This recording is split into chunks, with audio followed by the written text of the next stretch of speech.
Voilà, bonjour à tous. Bienvenue dans ce moment de partage, de prière et d'écoute de la parole de Dieu. On est heureux de pouvoir ouvrir les Écritures ensemble et aussi, dans ce principe des Écritures, nous sommes heureux aussi de pouvoir prier les uns pour les autres. Je voudrais tout particulièrement ce matin, avec le message que Dieu a mis sur mon cœur, vous parler de la communion fraternelle, et le meilleur moyen d'entrer dans le vif du sujet, c'est de passer à la pratique. Pour vous dire simplement, on souhaitait ce matin l'anniversaire à Bernard. Il est venu, il a demandé la prière il y a peu de temps, avec des grosses varices dans ses jambes qui, depuis, ont disparu. Alléluia, hein, vraiment, on remercie le Seigneur parce que c'est quand même pas simple et pas facile cette affaire. Hein. Donc voilà, on loue Dieu. Jean-Paul a besoin de la prière aussi, il a de grosses douleurs importantes et compliquées sur un pied et tout cela, et donc on veut ensemble prier pour lui. Je demandais à Jean-Paul si tu veux bien venir t'approcher. On va prier. Vous qui nous regardez et qui êtes sur Internet, nous savons que Dieu est tout-puissant et qu'il est partout. Peut-être au milieu de vous, il y a des personnes, vous avez besoin de l'aide ou du secours du Seigneur, et pendant que nous prions pour Jean-Paul, nous allons aussi prier pour vous. Nous allons demander à Dieu de poser sa main bénissante, et je crois que si vous le saisissez par la foi, eh bien le Seigneur est capable, vous aussi, de vous guérir et de vous relever. Je voudrais bien, Michel, que tu viennes avec moi, s'il te plaît. On va ensemble prier pour notre frère, afin que le Seigneur le guérisse. Viens jusque vers moi, Jean-Paul. Voilà, viens jusque là. Voilà, reste vers nous, de notre côté. On te garde anonyme. Regarde-moi, moi. Voilà, je te laisse de dos. Bien, Michel. Comme je tiens le micro pour la prière, je vais te laisser mettre l'huile sur sa tête, et puis on va ensemble prier. Et puis ensuite, nous prierons tous de tout notre cœur pour nos frères et sœurs, nos amis, ceux qui nous regardent sur Internet et qui ont vraiment besoin que Dieu les guérisse et les délivre aussi. Amen. Alléluia. Jésus. Amen. Seigneur. Seigneur Jésus, notre Sauveur, nous te prions de tout notre cœur pour notre frère. Tu as dit dans ta parole, je suis l'Éternel qui te guérit. Nous le croyons de toutes nos forces et nous invoquons notre Sauveur, notre Seigneur, notre Roi, Jésus, celui qui a fait couler son sang sur la croix du Calvaire et qui a dit par sa parole puissante, par ses meurtrissures, que nous sommes guéris. Et nous voulons, Seigneur, te proclamer la guérison et la délivrance pour notre frère. Comme tu l'as fait pourtant pour des milliers et des milliers, nous croyons que tu es toujours le même et que tu guéris encore aujourd'hui, Seigneur Jésus. Amen. Amen. Alléluia. Bénissons ton nom, Seigneur, et nous te rendons grâce de ce que tu es venu pour guérir par l'objet de tes meurtrissures, Seigneur. Tu es venu pour notre guérison, que ce soit la guérison du corps ou la guérison de l'âme. Tu es celui qui délivre. Et dans l'autorité du nom de Jésus, nous voulons prendre la victoire afin que ton nom soit pleinement glorifié au travers de ce frère et de tous ceux, Seigneur, qui nous regardent, de tous ceux qui veulent saisir la victoire. Nous croyons que, Seigneur, que tu veux intervenir dans leur vie. Seigneur, rétablis. Tu es le restaurateur des âmes, tu es le restaurateur des corps. Et c'est le nom de Jésus que nous bénissons et nous rendons grâce. Amen. Alléluia. Oh, Amen. Merci, Seigneur. Nous croyons simplement dans la prière par la foi. Le Seigneur agit et il fait grâce. Donc, restez dans la prière vous aussi, restez dans la foi, dans la confiance. Et je crois que le Seigneur est fidèle pour manifester sa grâce et sa bonté. Que ton nom soit glorifié, Jésus. C'est du direct. Amen. Alléluia. Je voudrais que nous ouvrions ensemble maintenant la parole de Dieu et je vous invite à lire un premier passage qui se trouve dans l'évangile de Matthieu au chapitre 5 et les versets 13 à 16. Matthieu 5, versets 13 à 16. Jésus, donc, après avoir proclamé son autorité, sa souveraineté et sa nature, il est le Créateur et le Seigneur des cieux et de la terre, il a toutes choses dans sa main, il nous a promis de nous remplir de son esprit, de sa présence, afin que nous ne soyons pas seuls, mais qu'il soit avec nous chaque jour. Amen. Mais cela incombe une mission qui va avec. Et cette mission, nous la retrouvons d'une certaine manière. Il y aurait beaucoup de choses à dire ce matin. J'ai pas la prétention de tout dire parce que on n'a pas le temps matériel, bien sûr. Puis de toute façon, c'est infini ce que le Seigneur a fait. Mais juste, je voudrais développer un point où le Seigneur nous dit cela. Et il nous parle à nous, son Église, en disant, c'est vous qui êtes le sel de la terre. Mais si le sel devient fade, bien sûr, avec quoi le salera-t-on? Il n'est plus bon qu'à être jeté dehors et foulé aux pieds par les hommes. C'est vous qui êtes la lumière du monde. Une ville située sur une montagne ne peut être cachée, et on n'allume pas une lampe pour la mettre sous le boisseau. Donc le boisseau, c'est une mesure de capacité, mais c'est comme un récipient étanche.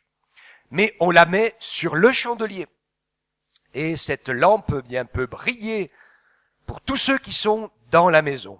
Et ainsi, Jésus rajoute, et il dit que votre lumière brille ainsi devant les hommes, afin qu'ils voient vos œuvres bonnes et qu'ils glorifient votre Père qui est dans les cieux. Amen. J'aime beaucoup imager les choses et les ramener à la réalité et à l'identité de la nature de Dieu. Vous savez que je vous ai parlé à plusieurs reprises de cette nature extraordinaire de notre Dieu qui est Père, le Fils qui est la parole et l'Esprit qui est éternel parce que justement la vie circule de manière parfaite entre le Père, l'Esprit, le Fils, la parole circule, la puissance de Dieu, l'amour, la sainteté, la vérité, tous ces éléments sont la force et la nature même de Dieu qui fait que c'est tellement fort et serré qu'il n'est qu'une seule et même personne, un seul Dieu, alléluia, en trois personnes. C'est un mystère un peu pour nous, mais c'est une réalité importante et elle se vérifie dans plein de domaines. Je voudrais qu'on puisse se rappeler, parce que ça je vous l'ai déjà dit, que nous, en tant qu'Église, future épouse, nous sommes donc appelés par le Seigneur à nous préparer à entrer dans cette communion. Alléluia.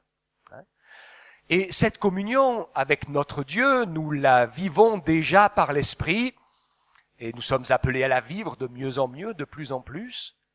Mais cette communion, elle n'existe pas que, elle ne doit pas exister que entre notre Dieu et nous, de manière individuelle et personnelle.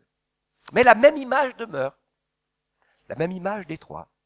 Et de la même manière que la communion, la sainteté et la vie et l'éternité circulent entre le Père, le Fils et l'Esprit, de la même manière, la même vie, le Saint-Esprit veut la prendre et la faire circuler entre Dieu, toi et ton prochain.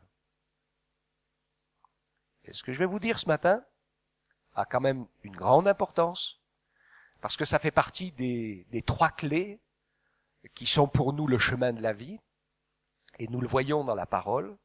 Il est autant essentiel de travailler à notre lien d'unité et d'amour entre Dieu et nous, qu'entre nous et nos frères et sœurs, avec lesquels nous passerons l'éternité dans le ciel. Amen. Donc, ça c'est pas facile, le lien fraternel, parce que bien sûr, nous sommes tous limités, c'est de grandes occasions, tous différents, nous voyons tous midi à notre porte, moi le premier, c'est comme ça. Donc c'est pas très évident. Mais Dieu veut nous encourager à penser à cette réalité et à comprendre en fait que de la même manière nous sommes invités à agir par rapport à ceux qui nous entourent. Vous le savez comme moi, le Seigneur dans le commandement principal de la parole dit « Tu aimeras le Seigneur ton Dieu de tout ton cœur, toute ton âme, toute ta force, toute ta pensée, etc. » et ton prochain comme toi-même. Donc mon prochain, ça inclut tout le monde, en commençant de ceux qui sont les plus près, pour aller vers ceux qui sont les plus loin. Donc c'est une interpellation pour nous au progrès de ce lien fraternel qui est indissociable. Je crois que Dieu veut nous apprendre à aimer de la même manière que Dieu nous aime. Alors, comment Dieu nous aime-t-il? Est-ce qu'il attend que nous soyons aimables pour nous aimer? Non, il nous aime. Est-ce qu'il attend que nous ayons atteint un certain niveau fraternel pour nous aimer? Non, il nous aime.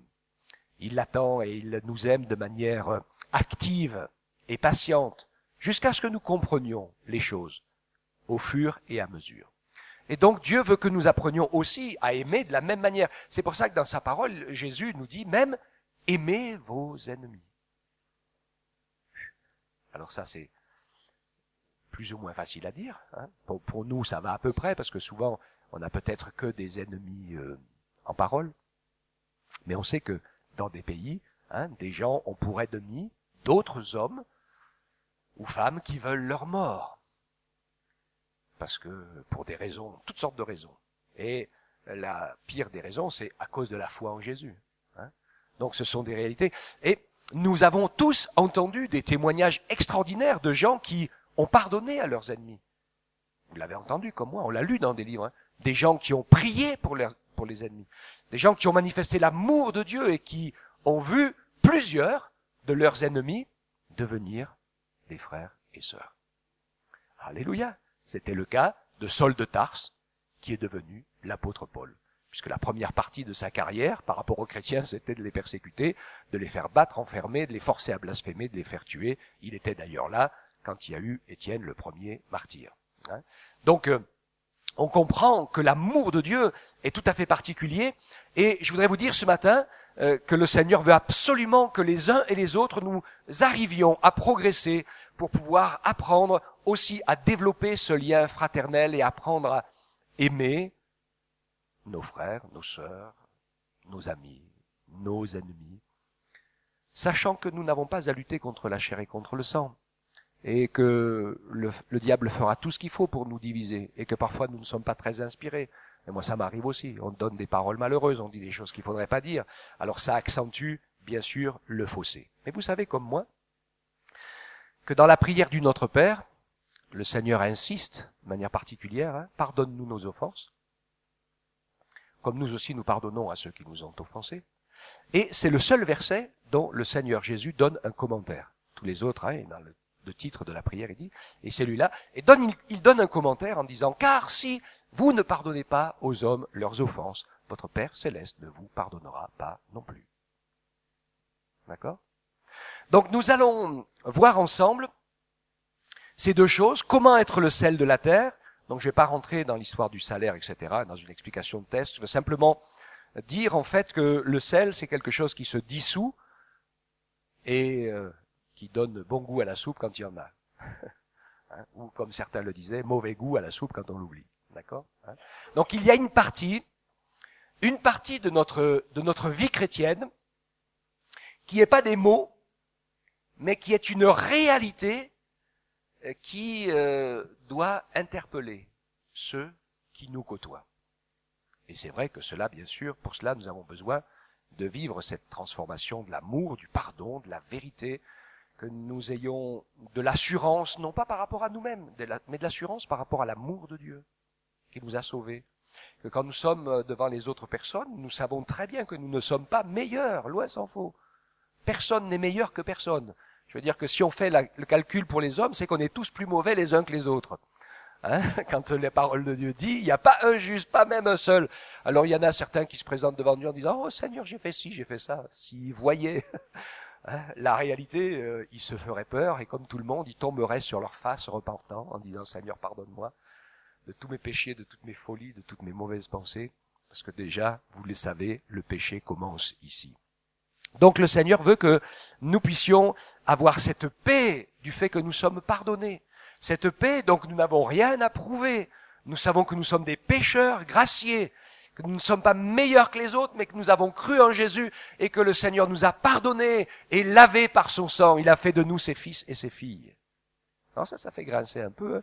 Les gens, il y en a qui aiment pas quand on affirme qu'on connaît Jésus et qu'on a la paix dans son cœur et qu'on sait qu'on est réconcilié avec Dieu. Beaucoup, ils disent ça, on peut pas le savoir. Et bien sûr que si, on peut le savoir. La parole le dit, et elle dit l'Écriture, parce que nous l'avons expérimenté, que quand on donne notre vie à Jésus, qu'on apprend à l'aimer et à marcher avec lui, le Saint-Esprit vient et rend témoignage à notre esprit que nous sommes enfants de Dieu. Quand le Saint-Esprit lui-même nous rend le témoignage que nous appartenons au Seigneur, qui peut dire le contraire? Personne. Même celui qui se moque ou qui nous traite de présomptueux parce qu'on affirme que Jésus nous aime et que Jésus nous a sauvés, on ne fait que confesser ce que l'on a vécu. Voilà. Ça, c'est une merveilleuse réalité de la parole de Dieu. Donc, ainsi, être ce sel. Nous n'avons pas à avoir peur de ce qui se passe dans le monde ou des gens qui sont dans le monde. Au contraire, nous devons être conscients que Dieu nous a laissés dans ce monde pour que nous puissions y manifester la bonne odeur de Christ. Pour certains, cette bonne odeur de Christ les amènera à la repentance et eux aussi à rencontrer Jésus. Pour d'autres, ça va exciter leur colère et leur incompréhension, peut-être pour un temps. Certains pour toujours. Dieu laisse la liberté, mais tant qu'il y a de la vie, il y a de l'espoir, et on espère toujours que quelqu'un qui n'a pas compris, un jour comprendra. Amen. Il rajoute, et en disant aussi, et ça, je voudrais le prendre de manière assez particulière, vous êtes aussi la lumière du monde. Ça, c'est merveilleux. Je me suis dit, Seigneur, quelle grâce tu nous fais, Seigneur, d'être une lumière alors qu'on ne l'était pas toujours. Hein. Moi, si on prend mes bulletins scolaires, on va se dire que, voilà, j'étais pas trop une lumière, ou plutôt éteinte. Hein. Mais ce que j'ai remarqué dans ce texte, en fait, c'est qu'il dit pas tu es la lumière, tu es le sel, bien que c'est un petit peu vrai. Mais j'aime beaucoup parce qu'il dit vous. Et j'aime beaucoup cette image, il dit c'est une ville bâtie sur une montagne, elle est claire, elle est vue de loin. Et il faut que nous comprenions les uns et les autres que l'Église du Seigneur Jésus que nous représentons ici doit être une lumière qui brille pour éclairer tous les Creusois. Vue, connue, alors la fête de la musique en fait partie, d'autres choses, l'action d'aide fraternelle pour les gens en difficulté en fait tout à fait partie. Alors j'avais ce message à cœur, tu me diras, c'est pour faire venir des bénévoles. Parce que je vais vous dire quelque chose, hein, qui je pense est tout à fait important. La question, je la pose tout de suite, je la reposerai à la fin. Que faisons-nous pour Dieu, de précis et de concret? La seule chose que nous pouvons faire pour Dieu, de précis, de concret, et qui le satisfasse et qui le reçoive, c'est notre adoration. Donc on était là pour ça ce matin, hein, on l'est dans notre cœur, on le fait. Et Dieu se plaît au milieu des louanges de son peuple, ça on le sait, c'est formidable. Tout le reste que nous faisons pour Dieu, c'est pour les autres que nous le faisons. Dieu, il n'a pas besoin d'argent. L'Église, oui. Dieu, il n'a pas besoin de pain, ni de nourriture. Parce que c'est lui qui a tout donné. Hein? Mais nous, oui. Et ceux qui sont autour de nous aussi. Personnellement, je pense que chaque chrétien né de nouveau devrait, dans sa vie, minimum, faire une action pour des gens qui sont dans la difficulté. On ne peut pas faire autrement. Non.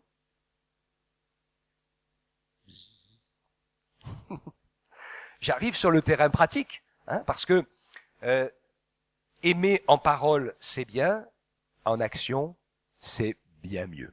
Hein.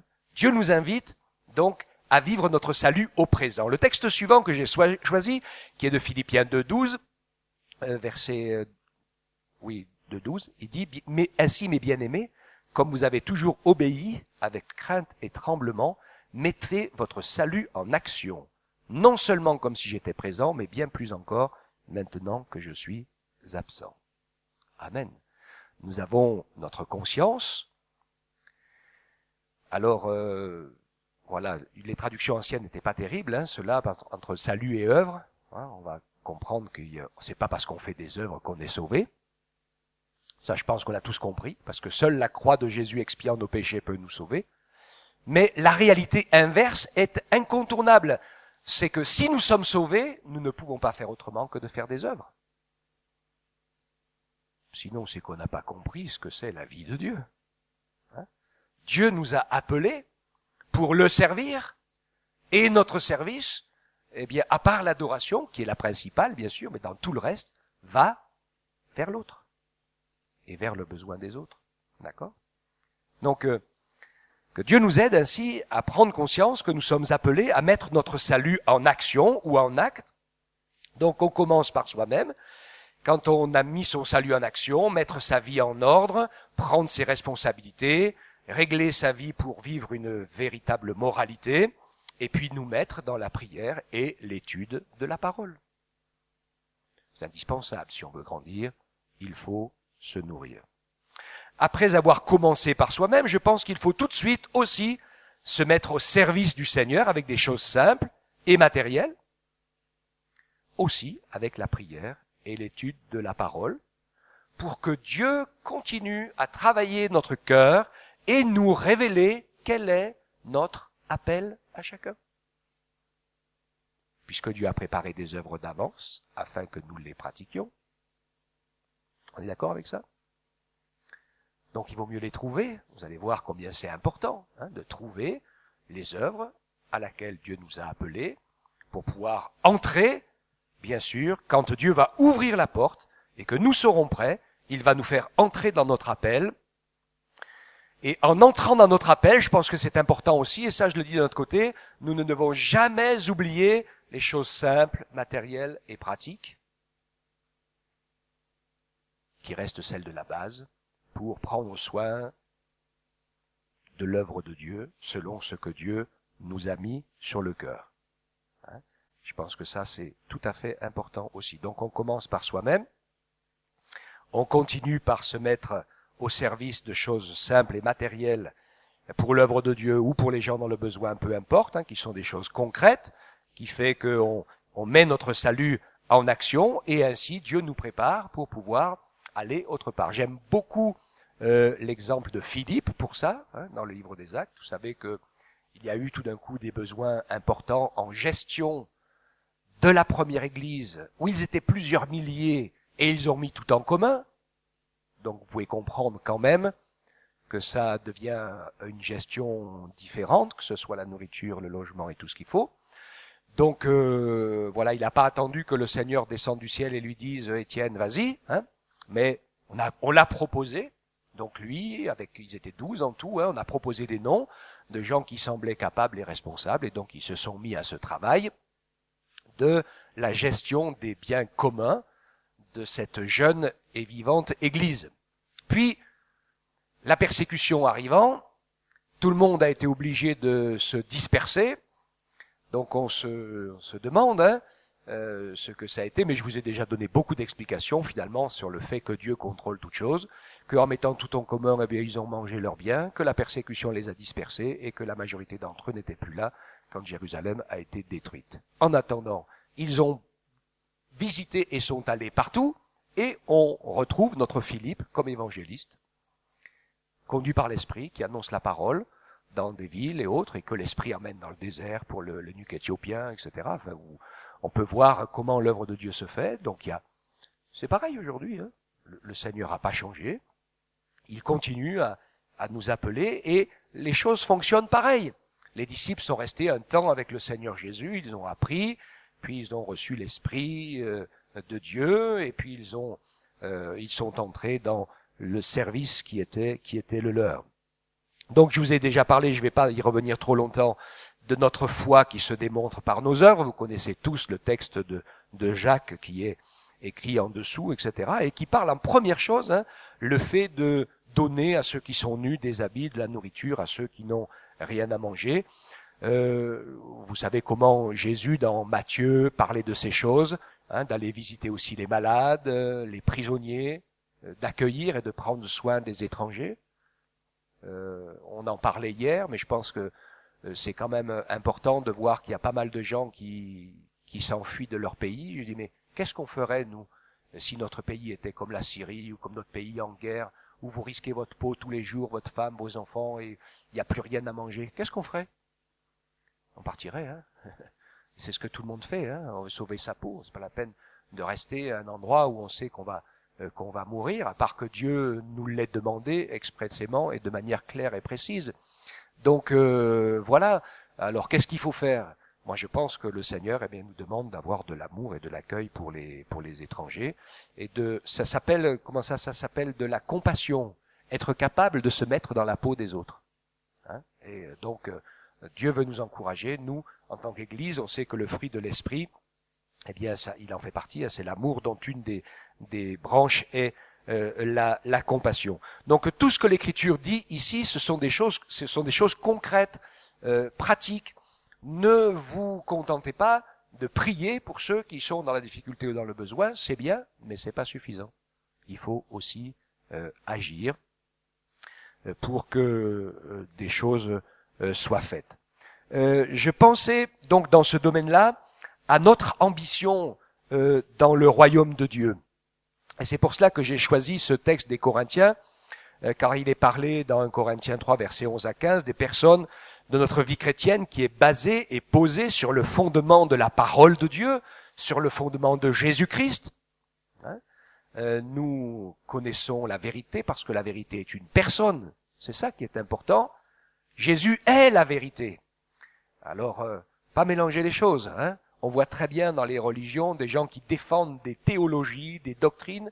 Ils défendent bec et ongle, même parfois jusqu'à la mort des autres, des phrases, des choses qui sont dites, qui dans leur propre livre religieux se contrarient d'ailleurs. Donc c'est bien difficile de tenir tête à ces choses-là. Voilà, la vérité c'est ceci, c'est ce... Non, la vérité, c'est pas des textes, la vérité c'est une personne. Et ce qu'il y a de formidable avec Jésus, justement, c'est que des fois, on comprend plus ou moins. Il y a des choses qu'on peut comprendre plus ou moins. Et Dieu permet ce flou. Mais dans ce flou, il y a deux choses qui ressortent. C'est notre amour de la vérité. Il y a plein de gens qui font des divisions, qui font n'importe quoi parce qu'ils ont simplement envie qu'on parle d'eux. Alors ils cherchent un truc que les autres n'ont pas pensé. Et ça a toujours été comme ça. Et donc leur envie, leur idée, c'est de pouvoir avoir quelque chose à dire et de paraître ceci ou de paraître cela. Mais moi je rappelle la réalité. La réalité, c'est que nous sommes tous cachés en Dieu et que nous sommes appelés à vivre une communion fraternelle. Nous sommes appelés à servir l'Église de Jésus-Christ et pas à nous en servir comme plateau pour montrer ce qu'on est capable de faire. D'accord ? C'est très très important. Donc il parle de ce fondement, Jésus-Christ, puis après on bâtit dessus. Alors si on bâtit sur ce fondement avec de l'or c'est la foi en Jésus. Ok ? Après on bâtit avec de l'argent. L'argent dans la Bible, c'est le symbole du rachat. Le fait d'avoir été racheté. C'est important, de construire sa vie en se rappelant qu'on a été racheté. C'est pas meilleur que l'autre, mais Jésus m'a racheté. Si je suis ce que je suis, c'est parce que Jésus m'a racheté. Sinon, je serais un pauvre perdu comme tout le monde. Et donc des pierres précieuses. Les pierres précieuses qui parlent de la beauté et des éléments diversifiés de l'éternité. Dans le ciel, et la Nouvelle Jérusalem, elle est bâtie de pierres précieuses. C'est vraiment la dimension éternelle et indestructible des choses de Dieu. Formidable ça. Donc Dieu nous permet ainsi, si on le veut, et c'est à nous bien sûr de pouvoir bâtir notre vie avec ces éléments-là. Et donc le Seigneur veut que dans notre vie pratique et concrète, nous y mettions la foi, nous y mettions la compassion, l'amour et une bonne image de soi, et aussi, bien sûr, de construire sur les vérités de la parole et de son royaume, sachant que la terre, le ciel, tout passera. Moi, j'aime bien me poser la question. Mes frères et sœurs, je vous invite à le faire régulièrement. Quand je lis la Bible, quand je prie, quand je réfléchis une chose à une autre, j'essaye de me dire, voilà, je suis mort et je me retrouve devant le Seigneur. Qu'est-ce qui reste ?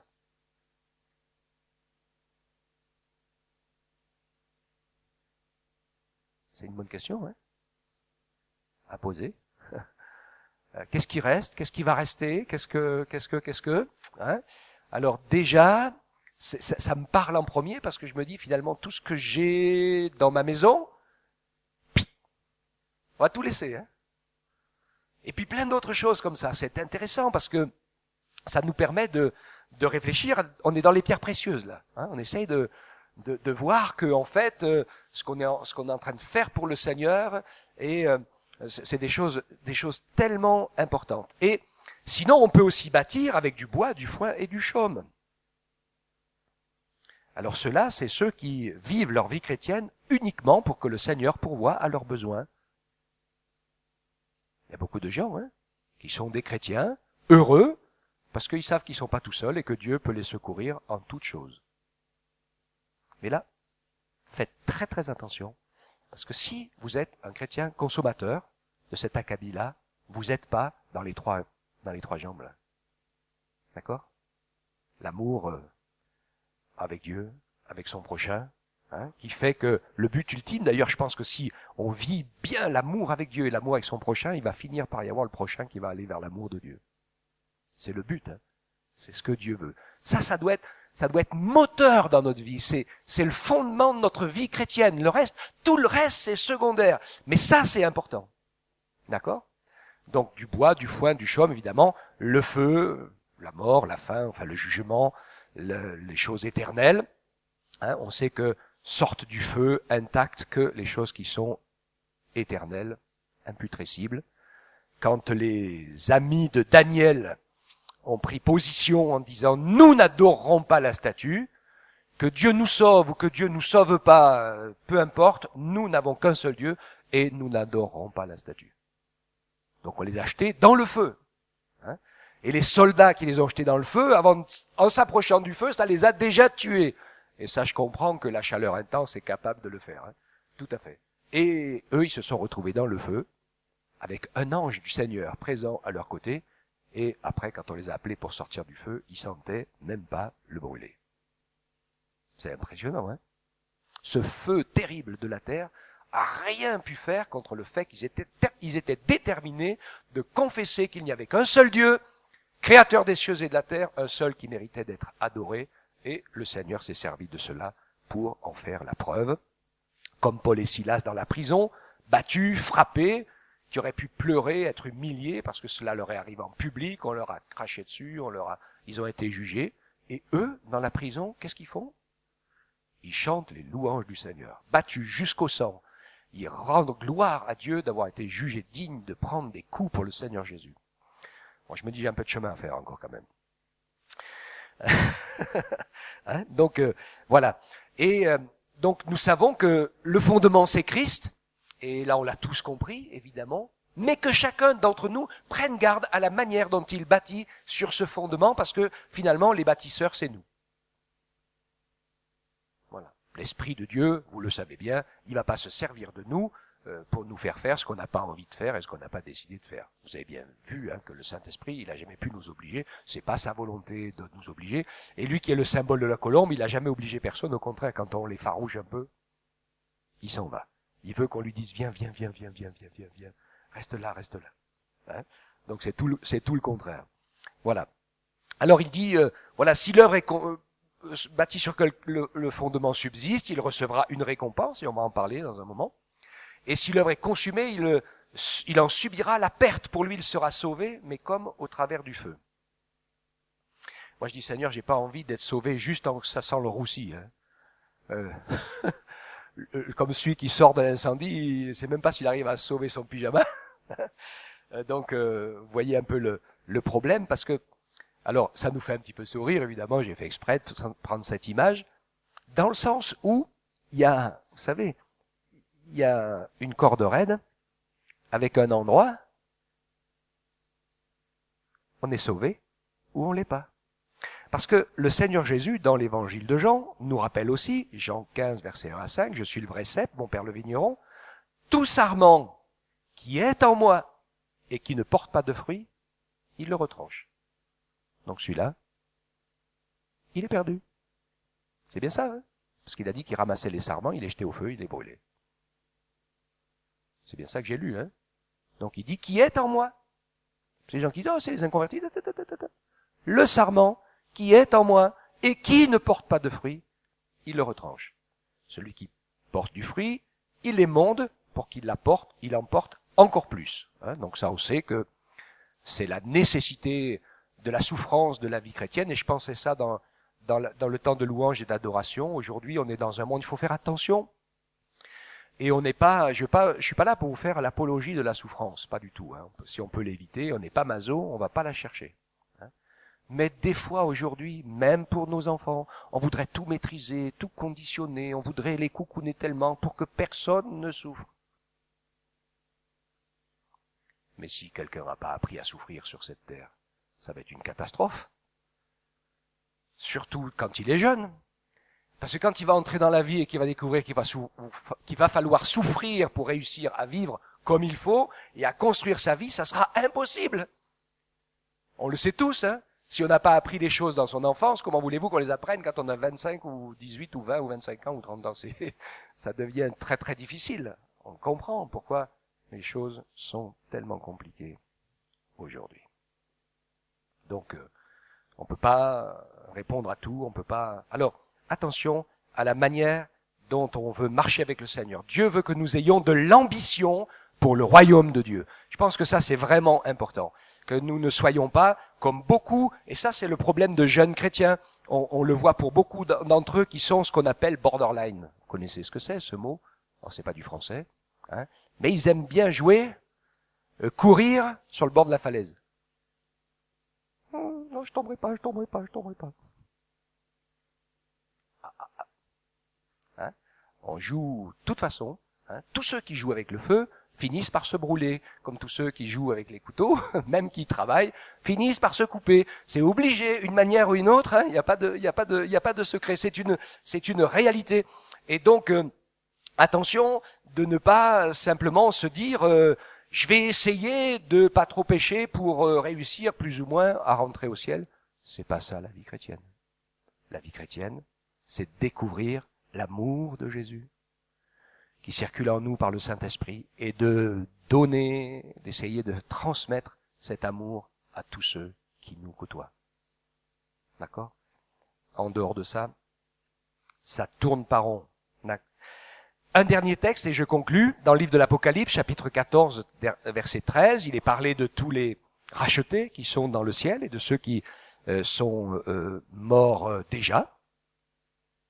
Et il dit, heureux les morts qui meurent dans le Seigneur dès à présent. Oui, dit l'Esprit, afin qu'ils se reposent de leurs travaux ou de leurs œuvres, car leurs œuvres les suivent. Hein? Donc, comme je dis, ne soyons pas des chrétiens qui se disent, oh, pourvu que je sois sauvé. Je sais qu'il y a des gens qui me disent ça. Hein. Il y a des personnes qui me l'ont dit. Oh, pourvu que j'ai un strapontin. Il y en a qui pensent à ça. Hein. Avoir juste le juste minimum. C'est tellement dommage. Alors que le Seigneur veut que nous apprenions à vivre avec lui, à régner avec lui, à nous réjouir en lui, à vivre dans la communion du Saint-Esprit, à pouvoir bénir les autres par ce que nous avons reçu, que ce soit matériel, pratique, moral. Il y a des gens, ils ont toujours des mots d'encouragement. C'est extraordinaire quand on voit, il y a des personnes, eh bien, ils sont toujours là, et quand ils vous parlent, ils vous encouragent. Moi, j'ai été visiter des personnes, des fois malades ou en difficulté ou autre, ou même chez elles ou autre. Quand vous êtes avec eux, ils ont toujours un mot pour remonter. Finalement, c'est eux qui vous font du bien. Hein? Puis il y en a d'autres, quand vous allez les voir, vous vous dites, aïe, aïe, aïe, ça va, je sais déjà que ça va grincer, que ça va coincer. Hein? Que Dieu nous encourage à pouvoir être ainsi ce sel qui donne envie, qui donne goût. Et cette lumière, pourquoi nous sommes cette lumière? Parce que Jésus peut être vu au travers de nous. En fait, c'est pas nous qui brillons, hein. C'est l'Esprit de Dieu qui brille. Ce qu'il faut, nous, c'est qu'on soit une bonne ampoule de verre bien trempée et bien claire, pour que Jésus soit vu au milieu de nous. Et ça, c'est intéressant. Il y a des gens dans ce monde, même des grands religieux, qui ont fait des grandes œuvres, dont on fait des grandes plaques, parce que monsieur un tel ou madame un tel a fait des choses extraordinaires. Mais, moi, dans le texte, nous l'avons lu ensemble, hein, il est dit que les hommes voient vos bonnes œuvres et qu'ils glorifient votre Père. Le meilleur moyen que le monde voit nos bonnes œuvres et qu'il glorifie Dieu, c'est que nos bonnes œuvres soient l'œuvre de nous tous. Parce que comme ça, ils vont quand même pas nous glorifier tous. Hein. Ou s'ils nous glorifient tous ensemble, ils glorifient le Seigneur Jésus. Hein. Voilà, il n'y en a pas un forcément qui dépasse. Dieu veut donc nous encourager, dans ce sens, à comprendre que notre vie chrétienne est une vie pratique, que nous sommes les uns et les autres les membres d'une église, et Jésus a voulu son église, je pense que c'est clair. Hein. Jésus a dit « Je bâtirai mon église hein ». Alors, une église parfaite, j'en connais pas, ça n'existe pas. Nous sommes tous imparfaits les uns les autres, mais nous pouvons apprendre ensemble. Et Dieu veut nous permettre d'apprendre ensemble. Le Seigneur veut nous permettre de pouvoir le suivre et le servir. Et je crois que c'est important. De pouvoir mettre nos talents, nos dons, notre prière au bénéfice des autres. Que nous puissions, nous, Église, nous, frères et sœurs, faire quelque chose pour les gens de ce monde. Vous le savez, quand on a décidé de faire cette aide aux personnes en difficulté, je l'ai dit depuis le début, nous ne l'avons pas fait dans un esprit de prosélytisme. nous l'avons fait dans un esprit de l'écriture, de la parole de Dieu, qui dit que même si quelqu'un abandonnait Dieu, il a droit à la compassion de son ami. Déjà, un croyant le font. Et nous qui connaissons le Seigneur, on ne serait pas capable de manifester l'amour de Dieu, même à des gens qui veulent rien savoir sur Dieu, simplement par amour, parce que c'est des gens de la même nature que nous, qui sont des créatures de Dieu. Bien sûr, on voudrait qu'ils deviennent ses enfants. Mais ça, quelque part, c'est quand même une part de secret qui ne nous regarde pas vraiment. On ne peut pas savoir ce qui se passe dans le cœur des uns et des autres. Mais faire tout pour que ça arrive, ça, bien sûr, le Seigneur nous y encourage. Donc nous retrouvons cet amour pour Dieu, cet amour fraternel, cet amour de l'esprit, qui est une réalité qui fait la nature même de Dieu, puisque l'Écriture dit dans l'épître de Jean que Dieu est amour. Donc il l'est en parole et en acte, puisque Jésus a prouvé son amour, puisqu'il est mort pour nous, alors que nous étions encore des pécheurs, pas aimables, qui cherchions pas Dieu, on était ses ennemis, on était tous capables de le mettre en croix, parce que c'est pour ça que Jésus dit pardonne-leur, parce qu'ils savent pas ce qu'ils font, si on avait été à sa place, on aurait fait pareil, etc. Et donc, on se retrouve dans cette situation-là, nous savons que c'est pas certains hommes qui ont crucifié Jésus, ni un certain peuple qui a crucifié Jésus. Faut pas devenir dans des idées comme certaines religions qui annoncent le déicide ou tout ce qu'on veut, Nous savons que ce sont chacun de nos péchés personnels qui ont crucifié Jésus. On est d'accord, Et c'est pour ça que Jésus a annoncé le pardon pour tous ceux qui avaient fait l'acte lui-même, parce que voilà, l'acte lui-même, fallait, je dirais entre guillemets, fallait bien que quelqu'un le fasse. Donc ils l'ont fait, et Jésus a réclamé le pardon pour ces gens qui ont fait cet acte-là, et en fait, nous savons que nos péchés ont obligé Jésus à mourir sur la croix du Calvaire. Pour tous ceux qui l'ont reçu et accepté, c'est notre salut, c'est notre pardon. L'œuvre extraordinaire de Dieu devient la nôtre. Cet amour de Dieu envahit notre cœur, avec le même esprit qui est le nôtre d'en voir le plus grand nombre sauvés et d'être un sujet de bénédiction pour notre prochain. Mettez votre amour en action, votre salut en action. Allez vers l'autre, vers les autres, avec l'amour de Dieu pour les bénir, même s'ils vous maudissent, pour les aimer, même s'ils vous comprennent pas, même s'ils sont en colère. Le Seigneur est celui qui veut nous apprendre cet amour. Et vous l'avez vécu comme moi, vous le savez, dans une étape de notre vie chrétienne, le Seigneur a fait que toutes les colères se sont déchaînées sur nous, pour qu'on apprenne à aimer quand même, à passer par-dessus. Et quand on a passé par-dessus, ce genre d'expérience s'arrête. C'est fini. Après, les choses rentrent dans leur bon sens. Donc Dieu nous encourage à pouvoir ainsi nous rappeler que être disciple de Jésus, eh bien, c'est nous mettre nécessairement à son service. Et donc à son service, ça veut dire en train de faire quelque chose pour nos frères, pour nos sœurs, pour les autres, pour les perdus, pour les gens de ce monde, que nous puissions leur dire, leur montrer, c'est parce que j'aime Jésus et parce que je t'aime que je le fais. C'est un travail pour moi aussi, On y travaille tous les jours, je suis pas mieux que vous, On est tous pareils devant le Seigneur. Mais Dieu nous attire dans ce sens-là, parce qu'on sait que c'est la vie, d'accord? On y revient, la vie du Père, du Fils et de l'Esprit, la vie de la future épouse, la vie fraternelle, la vie qui fait que nous nous préparons à la réalité indestructible du royaume de Dieu. C'est ce chemin-là, et puis il n'y en a pas d'autre. Il n'y a qu'un seul chemin. Et un jour, bien sûr, ça sera merveilleux parce que débarrassé de toutes nos imperfections, de toutes nos incompréhensions, de toutes nos limitations, le Seigneur nous purifiera, il nous rendra saints et on y verra clair. Mais je sais qu'aujourd'hui, où on n'y voit pas clair, où on n'est pas bien saint, où on n'est pas bien purifié, où on n'y comprend pas grand-chose, le Seigneur veut que nous réussissions à faire triompher cet amour-là. Vous avez compris, parce que si cet amour-là triomphe pas dans les conditions actuelles, alors il triomphera pas dans l'éternité non plus. C'est sûr qu'il va y avoir un bug quelque part. Et donc, Dieu permet l'épreuve de la limitation pour que l'amour triomphe. C'est pour ça d'ailleurs que l'amour couvre une multitude de péchés. C'est ce que Jésus a fait. Et c'est ce que nous sommes appelés à faire les uns par rapport aux autres. Alléluia. Si ton frère a péché qui vient vers toi, tu pries pour lui, et que les choses rentrent en ordre, personne ne sait rien, il n'y a que le Seigneur qui sait. Et puis après, Une fois qu'on a prié ensemble, même lui, il sait plus, parce que quand lui, il efface, c'est pas comme nous. Hein. Il revient pas en arrière, c'est effacé, c'est effacé. Alléluia. Combien notre Dieu est grand. Hein. Il n'y a plus de condamnation pour ceux qui sont en Jésus. Donc pour nous, l'important, le combat, hein, c'est de rester en Jésus. Et de nous mettre au boulot en Jésus. Parce qu'en fait, le fait de nous mettre au boulot de manière pratique nous oblige à nous faire grandir de manière personnelle ou spirituelle. C'est formidable d'être obligé. Vous saviez pas ça? Moi, tous les jours, je bénis le Seigneur qui m'a appelé à son service. Parce que je pense, c'est peut-être que ma pensée, vous direz, mais je pense que si j'étais pas pasteur ou serviteur de Dieu, peut-être longtemps que je serais peut-être même plus chrétien. Mais le Seigneur m'a pas laissé le choix, que je sois en forme ou pas en forme, tu prêches le dimanche, que tu as envie ou que tu aies pas envie, tu bénis, tu encourages les autres, que ça te plaise ou que ça te plaise pas, tu fais ce qu'il y a à faire, parce que c'est ce à quoi Dieu t'a appelé. Alors finalement, quand on prend l'habitude, hein, c'est une bénédiction extraordinaire, parce que finalement, on essaye, il y a des choses de la vie courante, elles nous arrêtent plus, parce qu'on a appris l'habitude à passer par-dessus, elles deviennent secondaires. Il y a un certain nombre de choses où on n'a plus envie de sauver sa vie, parce qu'on s'aperçoit que quand on bataille là-dessus, eh bien, on passe à côté de l'essentiel. C'est formidable. Hein.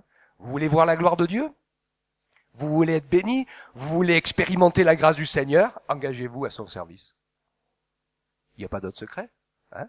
C'est comme ça, c'est le seul chemin, parce que là on va voir la main de Dieu nous aider. Si on s'engage pas à son service et qu'on a besoin de Dieu que juste pour choisir la bonne voiture, pour que notre placard soit plein et pour qu'on ait un boulot et assez d'argent à la fin du mois, ça va marcher un temps, hein, mais finalement on va vite passer à autre chose. Ça va pas le faire.